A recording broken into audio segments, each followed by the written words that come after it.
एक social media post से। Donald Trump का एक ट्वीट जिसमें वो भारत के साथ बड़े ट्रेड डील ब्रेक थ्रू की बात करते हैं और बस इंटरनेट में आग लग जाती है। कुछ लोग इसे भारत की जीत बता देते हैं, कुछ लोग इसे देश बेचने की साजिश।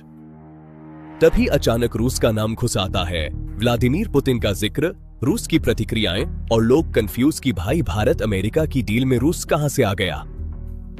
फिर भारतीय विदेश मंत्रालय सामने आता है और कहता है, हां बातचीत चल रही है लेकिन अभी कुछ साइन नहीं हुआ है। उधर अमेरिका भी वही लाइन दोहराता है, progress is real, deal is not final. लेकिन तब तक मीडिया अपना काम कर चुकी होती है।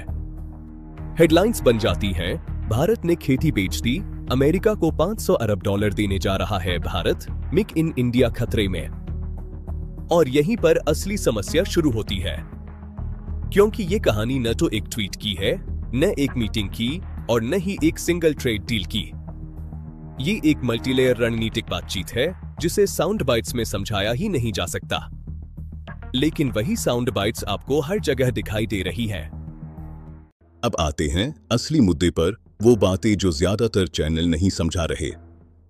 सबसे पहले वो $500 अरब वाला नंबर। यह कोई चेक नहीं है जो भारत अमेरिका को लिखने वाला है। यह एक long term bilateral trade volume target है, मतलब दोनों देशों के बीच आने वाले 8-10 सालों में कुल व्यापार को इस स्तर तक ले जाने की इच्छा। अभी भारत अमेरिका का व्यापार लगभग $190 अरब के आसपास है।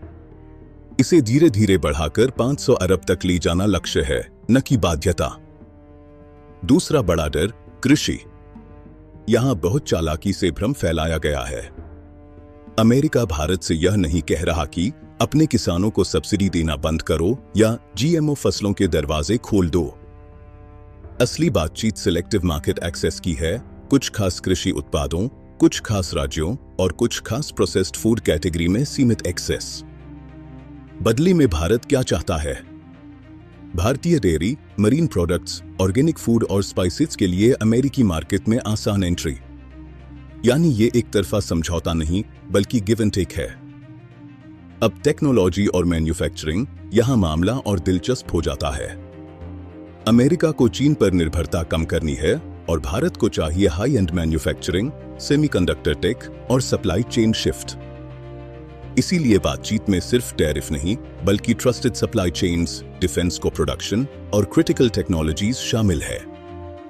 यही वजह है कि रूस का नाम बैकग्राउंड में दिखता है, क्योंकि भारत अब ईदर और नहीं बल्कि मल्टी अलाइनमेंट खेल रहा है। भारत अमेरिका के साथ डील करता है लेकिन अपनी रणनीतिक स्वायत्तता छोड़े बिना। यही बात कई पश्चिमी विश्लेषकों को चुभती है। अब सबसे अनदेखा हिस्सा, क्यों यह डील अभी साइन नहीं हुई? वजह बहुत सीधी है, भारत जल्दबाजी नहीं कर रहा। भारत ने पिछली गलतियों से सीखा है, चाहे आरसीईपी हो या पुराने एफटीएस। इस बार सरकार पहले यह देख रही है कि एमएसएमईज, किसान और घरेलू उद्योग पर एक्चुअल इंपैक्ट क्या होगा, न कि सिर्फ हेडलाइन गेन्स। और अमेरिका भी जानता है कि भारत कोई छोटा बाजार नहीं जिसे दबाव में झुकाया जा सके। यही कारण है कि यह deal slow, messy but strategic है।